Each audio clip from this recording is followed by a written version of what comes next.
Family announced I was a failure. I stayed silent at my sister's promotion ceremony. Then his base commander stared at Timmy and whispered, "Hold on, you're the..." The room froze. Even my father had no words. They told everyone I was a military failure, a washout, a joke. For years, I let them believe it, letting their whispered pity define me. But the day my younger sister got promoted, everything changed with one unexpected word from a base commander. And trust me, it wasn't the word my family was expecting. "My name is Jessica Bennett. I'm 34, and the truth about my life shattered their carefully constructed lies in the most public way possible." Before I dive into how that explosive moment played out, I want to know where you're tuning in from. Drop it in the comments below. And if you want to hear more stories about fighting for your own worth, make sure you hit that subscribe button. Growing up in a small Connecticut town, everyone knew the Bennetts. And more importantly, everyone knew our military legacy. My dad, an Army colonel, my grandfather, a Navy captain, my older brother Marcus, a Marine major. The Bennett name was a badge of honor, but only for the men. In our house, gender roles were etched in stone. Men served, women supported, raised the children, and kept the legacy alive through their sons. Bennett men fight. Bennett women support. My dad would boom at every family gathering. That's how we've survived and thrived. But I never fit into that neat little box. While other girls played with dolls, I was devouring books on military strategy, sneaking into my dad's study to pore over maps and tactical manuals. When he caught me at age 10, instead of encouragement, I got a dismissive laugh. "That's cute, Jessie, but these are serious books for serious men. Why don't you help your mother in the kitchen?" It was a moment that should have crushed me, but instead it lit a fire. A quiet, burning determination that would define my entire life. I stopped sharing my passions with them, but I never stopped pursuing them. By high school, I was excelling in JROTC, snagging leadership roles, and maintaining perfect grades. My teachers saw potential, my guidance counselor pushed me to aim high. But at home, my achievements were always just secondary. The first real heartbreak hit during my senior year. I poured my soul into my West Point application, late nights studying, extra miles running. When the acceptance letter arrived, I was ecstatic. This was it, my chance to prove myself. I announced the news at dinner that night, my heart pounding, finally expecting pride in my father's eyes. Instead, he just set down his fork, his gaze a chilling mixture of dismissal, not anger. "West Point. Jessica, you won't last a week in basic training. The military isn't for women like you. It'll chew you up and spit you out." My mother, ever the peacemaker, reached for my hand. "Honey, why would you want that? You're so smart. Why throw away a chance at a normal life? Marriage, children, don't you want that?" Marcus, home on leave, just scoffed. "Sis, you can barely handle camping in the backyard. What makes you think you can handle military life?" Only Stephanie, 2 years younger, stayed silent, her eyes darting between us. "I'm going," I declared, my voice surprisingly steady despite the storm raging inside me. "I've been accepted and I'm going." My father just shook his head. "You'll be back within a month. Mark my words. And we'll have to listen to you explain why you failed for the rest of our lives." That night, I celebrated alone in my bedroom. No cake, no congratulations, just me, my acceptance letter, and the chilling realization that my path forward would likely be a solitary one. And it set the pattern for the next 15 years. Every milestone, every achievement, met with the same dismissal, until I stopped sharing them at all. The summer before West Point was thick with tension. My father barely spoke to me, treating my decision like a temporary rebellion. My mother packed my bags with a mournful sigh, as if sending me to my doom. Marcus never missed a chance to tease.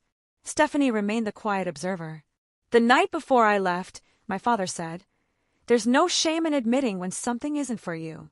When, not if you decide to come home, we'll welcome you back." I nodded, but inside I made a vow. I would never come home defeated. I would rather not come home at all. The next morning, they dropped me at the bus station, not West Point, a 4-hour drive they clearly didn't want to make. As the bus pulled away, I watched my family shrink in the window, my father's face etched with anticipated disappointment, my mother wiping tears, Marcus checking his watch. Only Stephanie, for a fleeting second, raised her hand in what looked like a genuine wave of support.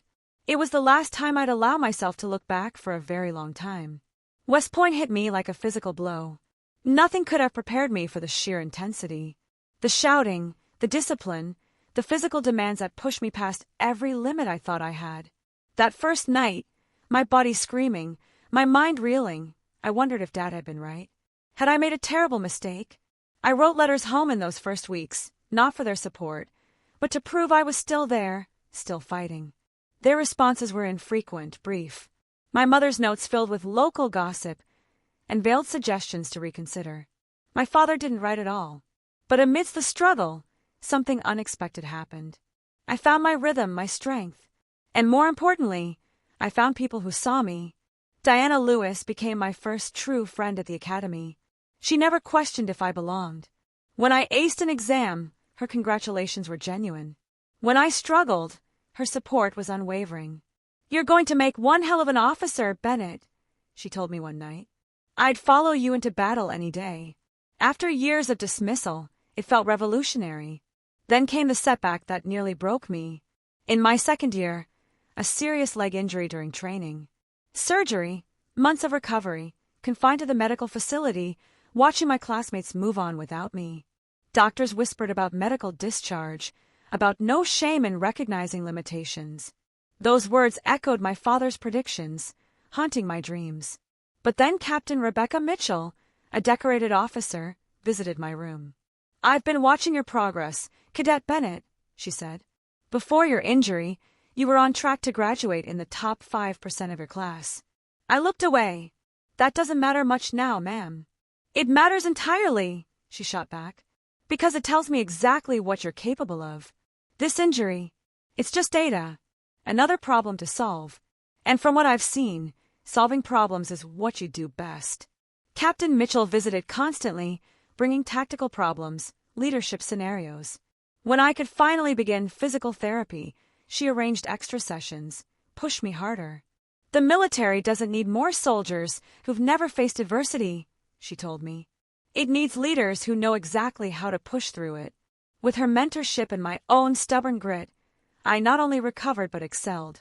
By graduation, I was indeed in the top 5%. The day I received my commission, my family attended. Out of obligation, I knew. They applauded politely, but there were no cheers, no beaming smiles. At the reception, my father shook my hand formally. "Well, you proved me wrong about making it through," he conceded. "But the real military is different from school. That's when we'll see." My first assignment was exhilarating. Real responsibility, real leadership challenges. I thrived. My superiors noticed, praising my innovative thinking, my natural leadership. I earned a reputation for solving impossible logistical challenges. I felt more at home than I ever had in my actual home. When my promotion to lieutenant came through, I called my parents, hoping this tangible proof of success would finally earn their approval. "That's nice, dear," my mother said. "But when are you going to transition to something more suitable for starting a family? You're not getting any younger." My father took the phone. "Lieutenant is just the beginning, Jessica. Let's see if you make it to captain before celebrating. Most wash out at your level." A week later, Stephanie called to announce she was joining the Air Force, the right way, through officer training school. My father's pride was practically audible through the phone. "Now that's a Bennett," he boomed. "Stephanie knows how to do things properly. She'll go far, mark my words." That Christmas, the contrast was brutal. The entire dinner revolved around Stephanie's career. My father offered advice, shared contacts, reminisced about his own service.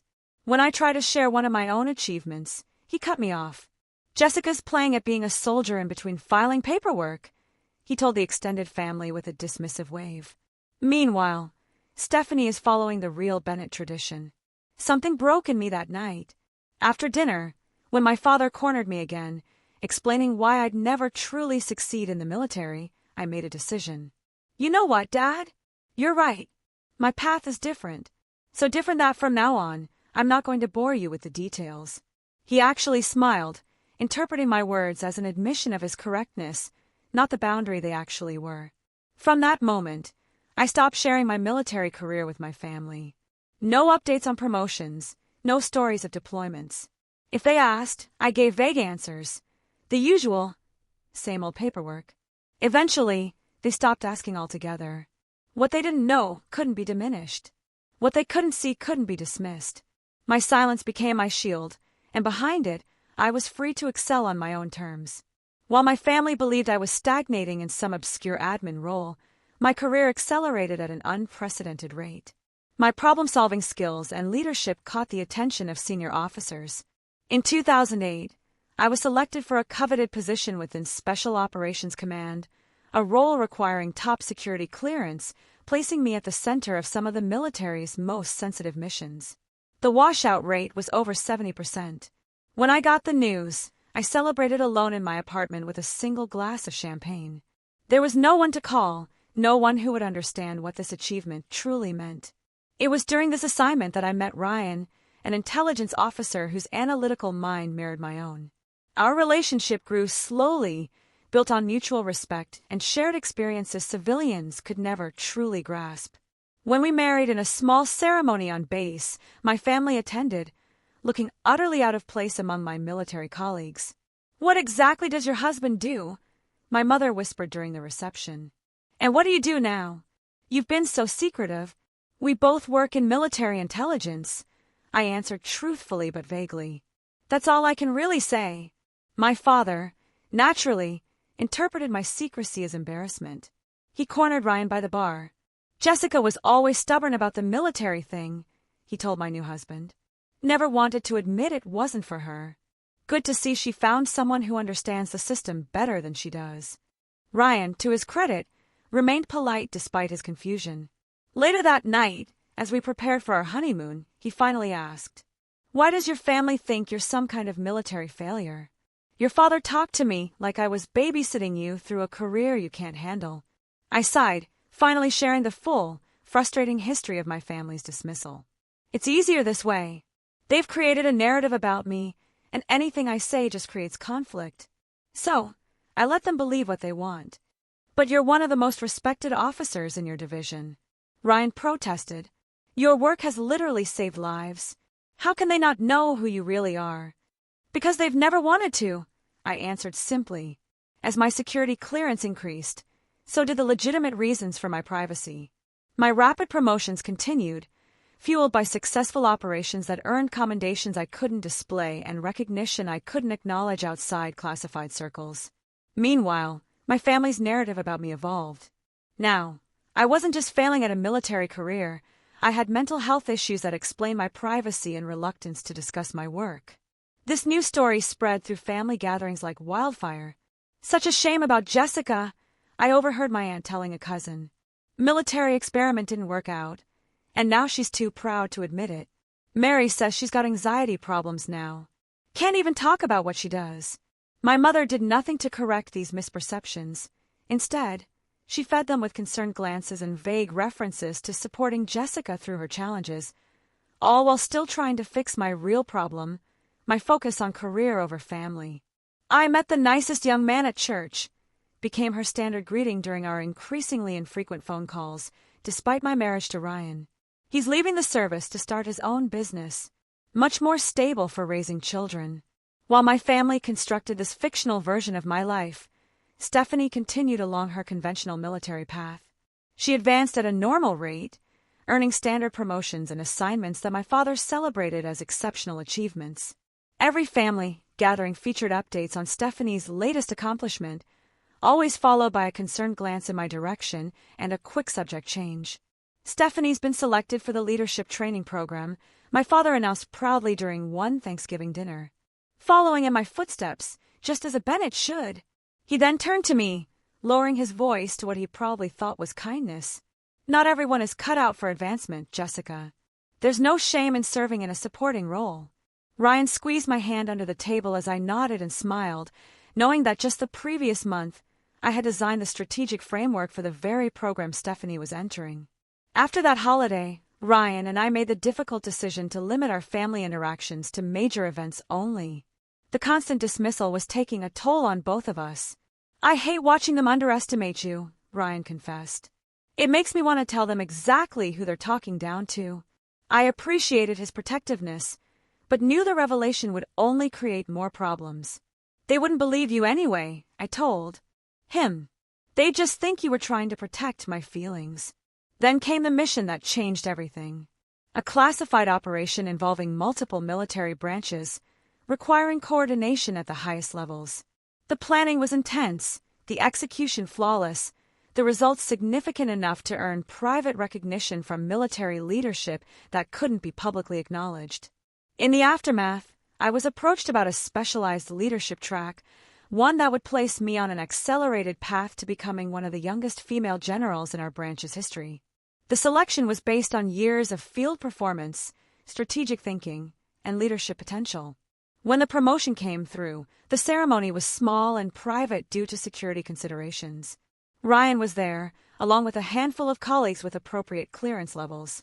As the stars were placed on my uniform, I felt a complex mix of pride and sadness. Pride in the achievement, sadness that the people who had raised me would never know or acknowledge this moment. That night, Ryan and I celebrated at home with takeout and champagne. No family calls, no announcements, just the quiet recognition between us of how far I had come despite every prediction of failure. To General Bennett, Ryan toasted, clinking his glass against mine, the secret success story. I smiled, but felt the familiar ache of family estrangement. Sometimes I wonder if it would have been different if I'd fought harder to make them see me. Ryan considered this. Maybe. But at what cost? Would you have made the same decisions, taken the same risks, pursued the same path if you were constantly fighting for their approval? His question stayed with me.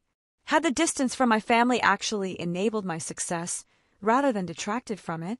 Had their dismissal freed me to define achievement on my own terms? I was still pondering these questions when the invitation arrived for Stephanie's promotion ceremony. She was being promoted to major, a significant achievement. Despite our complicated history, she was still my sister. So, after careful consideration, I decided to attend. What I couldn't have anticipated was how that simple decision would finally bring my two worlds crashing together in the most public way possible. The invitation sat on our kitchen counter for 3 days. My first instinct was to politely decline, send a gift, and avoid another family gathering where I'd be the odd Bennett out. But something, perhaps a lingering hope for reconciliation, made me hesitate. "You don't have to go," Ryan said, watching me stare at it. "No one would blame you for protecting yourself." "She's my sister," I replied simply. "Despite everything, that still means something." "If you do go," Ryan said carefully, "how do you want to handle it? Will you wear your uniform?" The question gave me pause. My uniform, with its stars and decorations, would make concealment impossible. It would force a confrontation I wasn't sure I wanted. "Civilian clothes," I decided. "This is Stephanie's day. I don't want to create a situation." Ryan nodded, though I could see the disagreement in his eyes.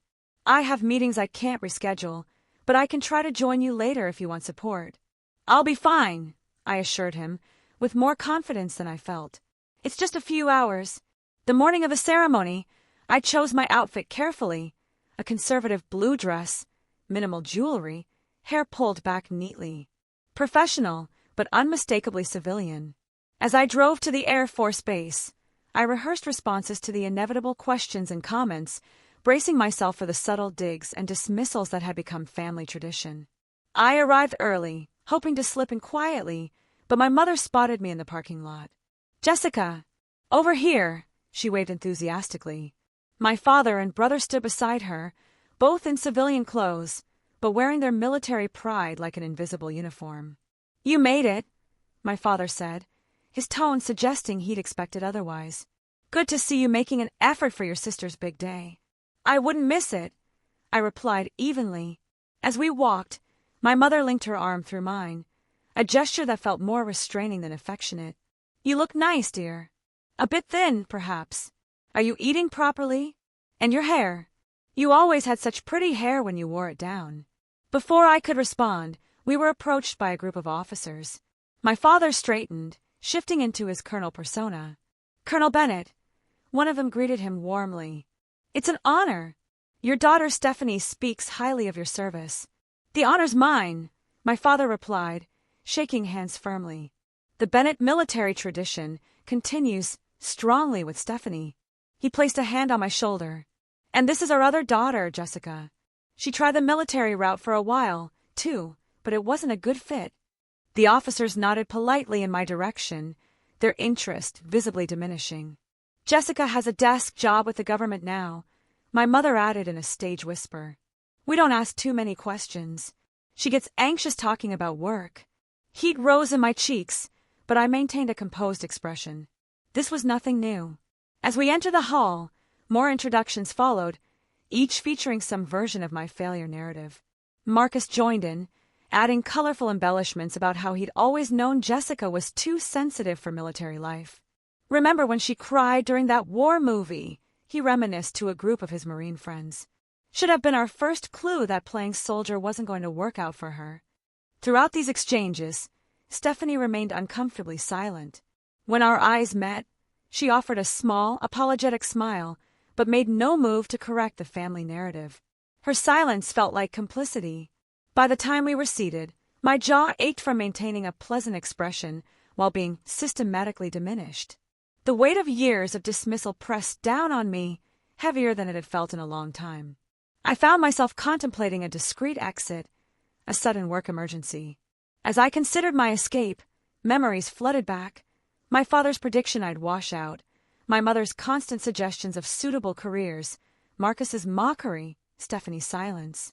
Years of achievements unacknowledged, promotions uncelebrated, contributions dismissed. I thought about the classified operations I directed, the lives saved through my strategies, the junior officers who looked to me for leadership. None of it existed in this room, where I was still just Jessica who couldn't cut it. Jessica, who needed protection from her own failure. Jessica, who had disappointed the family legacy. My hand moved toward my purse, ready to check my phone and fabricate that convenient emergency. Then I stopped. A new thought surfaced through the herd. Running now would only reinforce their narrative. Staying, enduring this with dignity, was its own form of strength, one they would never recognize, but that I would know. I straightened in my seat as the ceremony began, focusing on the reason I had come, to support my sister. Whatever our complicated history, whatever her failure to defend me, she deserved this recognition. I could give her that much, even if my family had never done the same for me. The ceremony hall filled with uniformed personnel and family. The formal proceedings began. I stood respectfully, my military bearing impossible to fully suppress despite my civilian clothes. As I prepared to endure the next hour, I had no idea that the carefully constructed boundaries between my two lives were about to collapse completely. The ceremony proceeded with military precision. Formal speeches about duty, recognition of distinguished guests. I maintained my composed expression, focusing on breathing, avoiding eye contact with my family. Then came the announcement. Colonel James Harrison, base commander, would preside over the promotions. My heart stuttered. Harrison! I knew that name. We had worked together on a joint operation just months earlier, a classified mission requiring coordination between our branches. He had reported directly to me during that operation. As Colonel Harrison strode to the podium, I subtly angled my body away, lowering my head slightly. Maybe he wouldn't notice me. Maybe military courtesy would prevent him from acknowledging me, even if he did. Perhaps. His speech began standardly enough. Military service is a proud tradition, Colonel Harrison continued, scanning the audience. One that extends beyond the individual to embrace entire families who support. His gaze reached my section and stopped abruptly. Even from a distance, I could see the momentary confusion in his expression, followed by recognition and surprise. A barely perceptible break in his speech, then he recovered. I kept my expression neutral, hoping against hope he would maintain protocol. The rest of his speech passed in a blur as I contemplated the increasingly likely scenario that my carefully separated worlds were about to collide. After the formal promotion ceremonies concluded, Stephanie stood proudly in her new rank insignia, receiving congratulations. My family clustered around her, basking in reflected glory. I stood slightly apart, offering a supportive smile when our eyes met, but maintaining a respectful distance. I was contemplating a subtle exit when I saw Colonel Harrison making his way through the crowd, directly toward me. His purposeful stride and direct gaze left no doubt about his destination. I straightened instinctively, military bearing taking over despite my civilian dress. He stopped directly in front of me, his expression still registering surprise beneath his professional demeanor. Then, in a voice just loud enough to be heard by those nearby, including my family, he addressed me with unmistakable respect. "Ma'am, you're the General. General Bennett." The conversations around us stopped abruptly. My father, mid-story about Stephanie's childhood determination, turned slowly. "I apologize for the informal setting, General," Colonel Harrison continued, either unaware of or undeterred by the sudden tension. "I didn't expect to see you here today. Your work on Operation Northern Compass was exceptional. We're still implementing your strategic framework across multiple bases." A heavy silence fell over our section of the room. I could feel my family's confusion and disbelief radiating like physical heat. "Thank you, Colonel Harrison," I replied evenly. "It was a team effort, and today is Major Bennett's day, my sister. I'm here as family, not in an official capacity." His eyes widened slightly at the connection. "Your sister? I had no idea. That's remarkable. 2 Bennett women, serving with such distinction. Your family must be incredibly proud." Before I could formulate a diplomatic response, my father stepped forward, his expression a complex mixture of confusion and disbelief. "There must be some mistake," he said stiffly. "My daughter Jessica works in an administrative position." "She's not—" "No mistake, sir," Colonel Harrison interrupted respectfully but firmly. "General Bennett is one of our most decorated strategic leaders. Her work is largely classified, but her reputation within military leadership is, frankly, legendary." Other military personnel had begun to gather, drawn by the unusual interaction. An Air Force major approached, recognition dawning on his face. "General Bennett, the Jessica Bennett who developed the Integrated Response Protocol? It's an honor, ma'am. We just completed training on your methodologies last month." Another officer joined the growing circle. "General, your keynote at the Joint Chiefs Strategic Summit was transformative for our approach to multi-branch operations." As more military personnel approached with similar comments of respect and recognition, my family remained frozen. My father's face had drained of color. My mother's hand was pressed against her mouth. Marcus stared with undisguised shock, and Stephanie, her expression was the most complex of all: surprise, confusion, and something that looked almost like betrayal. Colonel Harrison, now aware of the awkward situation, attempted to provide a graceful exit. "I apologize for interrupting your family celebration, General.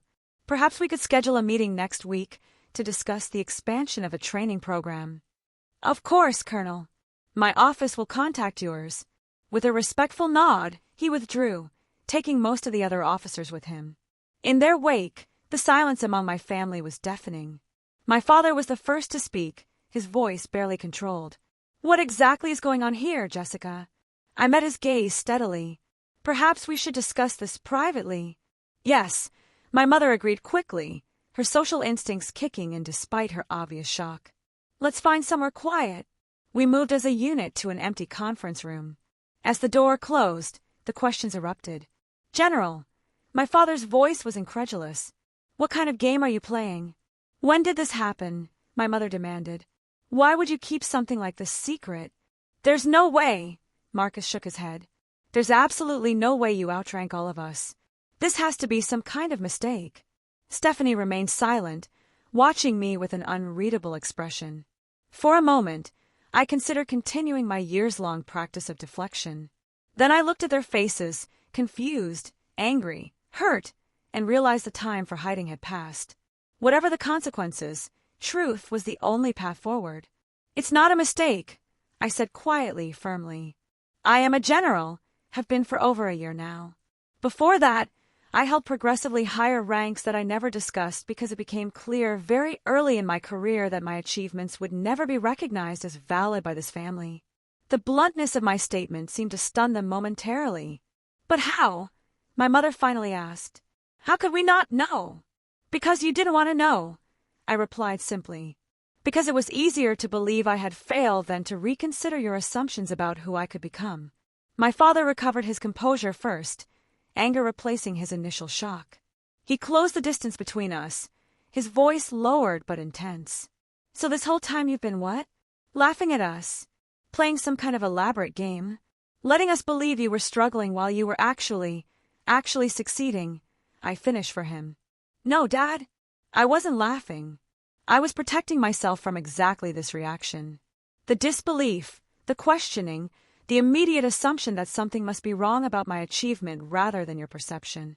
My mother moved to stand beside him, her expression hurt rather than angry. But we are your family, Jessica. How could you keep something this important from us for years? All those holidays, all those conversations were. You just pretending the entire time. The genuine pain in her voice made me soften slightly. I wasn't pretending, Mom. I was compartmentalizing. After years of having every military achievement dismissed or diminished, I made a decision to stop sharing that part of my life. But, General, Marcus interjected, still struggling with the concept. That's not just any achievement. That's, he paused, military hierarchy, clearly conflicting with his image of his sister. That's significant. That's historic. Yes, I acknowledged. It is. I'm one of the youngest women to achieve this rank in our branch's history. My work has primarily been in strategic operations and intelligence, most of it classified. The accelerated promotion track I was placed on is reserved for exceptional circumstances. And you never thought to mention this? My father demanded, his voice rising again. Not once in all these years. When exactly should I have mentioned it, Dad? I countered, years of suppressed frustration finally surfacing. When you told the Sullivan family at Christmas that I just couldn't cut it in real military service. Or when you explained to Grandpa that I had found my level in a desk job. Or maybe when you introduced me to your old military buddies as our daughter who tried the army but wasn't Bennett material. Each example landed like a physical blow. My father took an involuntary step back. I never said you did, Stephanie interrupted quietly, speaking for the first time. We all did, but we stood by while it was said. We created a story about Jessica, she continued, and we never questioned it. Even when the evidence didn't fit, even when she stopped talking about her work entirely, which should have been a massive red flag, we just incorporated that into our narrative, too. Her acknowledgement of the family dynamics struck me deeply. After years of her silence, hearing Stephanie articulate the truth so clearly was unexpectedly moving. My mother sank into a nearby chair, her social composure crumbling. All this time, we've been telling everyone you couldn't handle military life. We've been pitying you. Oh God, Jessica, what have we done? My father remained standing, his military bearing intact, even as his worldview visibly realigned. You should have told us, he insisted, though with less conviction. Regardless of our misconceptions, you should have set the record straight. I tried in the beginning, I replied. After my first promotion, after my special ops selection, after several commendations, each time the achievement was questioned, diminished, or attributed to affirmative action or connections rather than merit. Eventually, I stopped trying. Marcus, ever the tactician, shifted to practical questions. But how did you manage to keep this hidden? Promotions are public record. There are ceremonies, announcements. Most of my work has been classified, I explained. The security clearance limits what can be shared publicly. My promotion ceremony was small and private. As for public records, did any of you ever actually look me up, check my military status, ask directly about my rank rather than assuming? Their silence answered for them. The confrontation might have continued, but a knock at the door interrupted us. Ryan entered, his expression a mixture of concern and relief at finding me. Sorry I'm late, he said, crossing to stand beside me, his hand resting supportively at the small of my back. Meeting ran longer than expected. Did I miss anything important? The question, so innocent in its timing, struck us all as absurdly funny given the circumstances. Stephanie actually laughed, a short, surprised sound quickly stifled. You could say that, I replied, the tension momentarily broken. My family just learned I'm not a military failure after all. Ryan assessed the room, quickly reading the situation. The truth finally comes out. He extended his hand to my father. General Bennett is one of the most respected strategic minds in the service, sir. Those of us who work with her consider it an honor. My father took his hand automatically, military courtesy overriding his emotional turmoil. Before he could respond, another knock came, and Colonel Harrison appeared in the doorway. "Excuse the interruption," he said formally. "General Bennett, I apologize, but there's an urgent matter requiring your attention." The timing couldn't have been more perfect, or more awkward. Here was undeniable proof of my position, delivered just as my family was processing the revelation. "Of course, Colonel, I'll be right there." I turned back to my family. "I have to take this, but this conversation isn't over." "No," my father agreed, looking at me as though seeing me clearly for the first time in years. "It certainly isn't." As I moved to follow Colonel Harrison, Ryan remained behind, quietly saying, "I'll wait here and answer any questions I can." The urgent matter turned out to be relatively minor, a question about training protocol implementation that could have waited but served as a convenient excuse to give me a moment of space.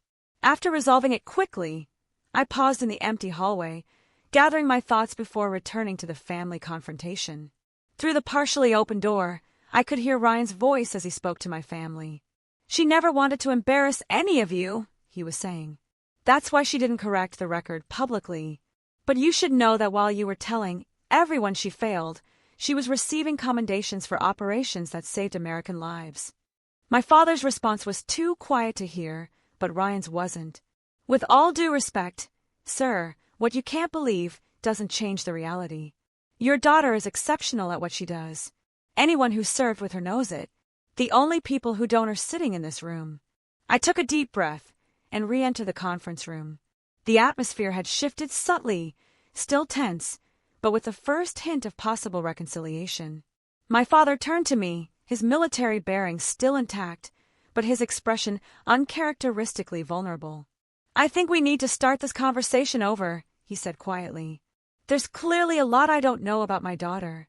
1 week after Stephanie's promotion ceremony, we gathered at my parents' house for dinner, the first family meal in years that wasn't tied to a holiday or obligatory celebration. The invitation had come from my father, formally extended via phone rather than through my mother as usual. That small detail itself signaled a shift. The atmosphere as we arrived was tentative, charged with unspoken questions and the weight of years of misunderstanding.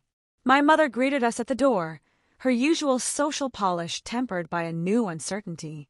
"Jessica, Ryan, thank you for coming," she said, embracing me with uncharacteristic gentleness. My father waited in the living room, standing as we entered, a military courtesy I recognized, but had never before received from him in this house. Marcus and Stephanie were already seated, their expressions a mixture of curiosity and caution. Dinner began awkwardly with careful small talk. No one seemed ready to address the elephant in the room until my father finally set down his fork and looked directly at me.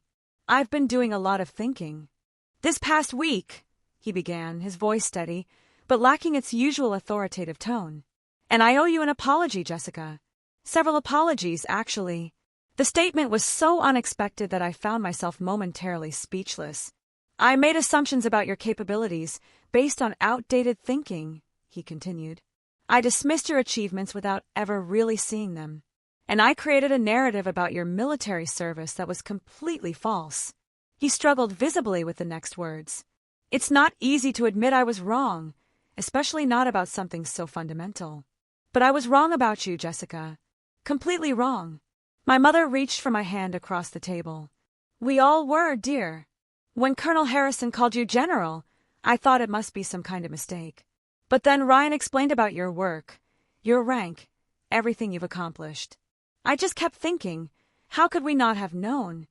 "Because I stopped telling you," I acknowledged softly. "After years of having every achievement dismissed, I just stopped sharing that part of my life." "That's on us," Marcus said, surprising me with his directness. "We created an environment where you couldn't share your successes. That's not what family should do." Stephanie, who had been quietly observing, finally spoke. "I knew something wasn't adding up. The way you carried yourself, your understanding of military matters, certain comments you made, but I never pushed past the family narrative." She met my eyes directly. "I'm sorry, Jess. I should have been a better sister." The apologies were meaningful, but I knew that real healing would require more than words. "I appreciate what you're all saying," I said carefully, "but this isn't going to be fixed in one dinner. There are years of patterns to address." "You're right," My father agreed, surprising me again. This is just a beginning. I'm not asking for immediate forgiveness. I'm asking for the chance to get to know my daughter, who she really is, not who I assumed she would be. I'd like that, I admitted. But it has to be different this time. I need to know that my achievements won't be dismissed or explained away. That you'll actually hear me when I speak. What can we do to prove that? My mother asked sincerely. For starters, you can ask questions. Real questions about my work, what I can share of it, without immediately filtering it through your preconceptions. You can acknowledge that my path, while different from what you expected, has value. My father nodded slowly. That seems entirely reasonable. The conversation gradually shifted, becoming more natural as my family began asking genuine questions about my career. I shared what I could about my work, my leadership philosophy, the challenges of my position. For the first time, I felt them listening, really listening to who I was rather than who they'd expected me to be. As the evening progressed, I realized that while the hurt hadn't disappeared, something new was emerging in its place. The possibility of an authentic relationship based on who we actually were, rather than family mythology. The healing process continued over the following months, sometimes awkwardly, sometimes painfully but steadily. My mother stopped suggesting alternative careers and began asking thoughtful questions about my current one. Marcus, after initial difficulty adjusting to our reversed hierarchy, found a new respect that gradually evolved into genuine brotherly pride. Stephanie and I developed a closer relationship as fellow military women, sharing experiences and perspectives we'd never before discussed. My father's journey was perhaps the most profound. His lifelong beliefs about gender roles and military service were fundamentally challenged by my success. It wasn't an easy transition for him, but I watched him wrestle with his preconceptions, gradually replacing them with a new understanding. 6 months after Stephanie's promotion ceremony, I received formal recognition for a strategic initiative that had transformed interbranch operations. The ceremony would be public, one of the rare occasions when my work could be openly acknowledged. After some consideration, I sent invitations to my family. I didn't expect them to attend. The venue was several states away, the timing inconvenient. I sent the invitations more as a gesture of inclusion than with any real expectation.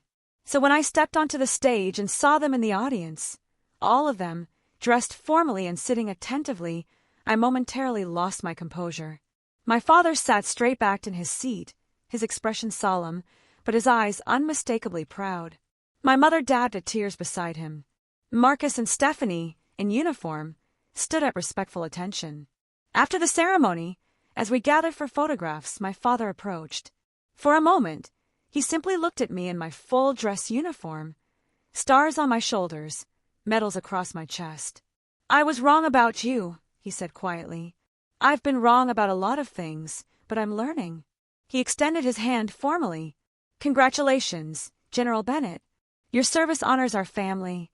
The words I'd once longed to hear now brought a complex mix of emotions, validation, certainly, but also the recognition that I'd long since stopped needing his approval to know my worth. "Thank you, Dad," I replied, shaking his hand. Then, setting protocol aside, I hugged him briefly. "That means something.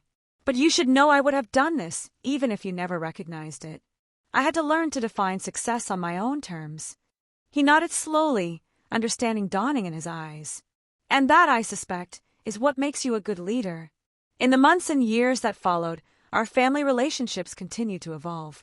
The old patterns occasionally resurfaced, but we now had the awareness and tools to recognize and address them. It wasn't perfect, but it was authentic in a way our previous interactions had never been. The most profound realization for me was that the journey had never really been about proving my family wrong. It had been about finding the freedom to be fully myself, to pursue excellence without the constant need for external validation. My family's recognition, when it finally came, was meaningful but not defining. The true victory had been in the quiet moments along the way when I'd chosen to believe in myself despite every voice suggesting I should doubt. So what's the question I leave you with today? When faced with others' limited expectations of you, will you fight to change their minds? Or will you focus that energy on exceeding your own expectations instead? Sometimes the most powerful path isn't convincing others of your worth, but building a life so true to yourself that their opinions become irrelevant. I'd love to hear your stories in the comments below about times you've had to believe in yourself when others didn't. Remember to like this video if it resonated with you, subscribe for more stories about overcoming limitations, and share with someone who might need to hear that their path doesn't require anyone else's validation to be valuable. Thank you for listening to my story. Remember that the most important recognition will always be the kind you give yourself.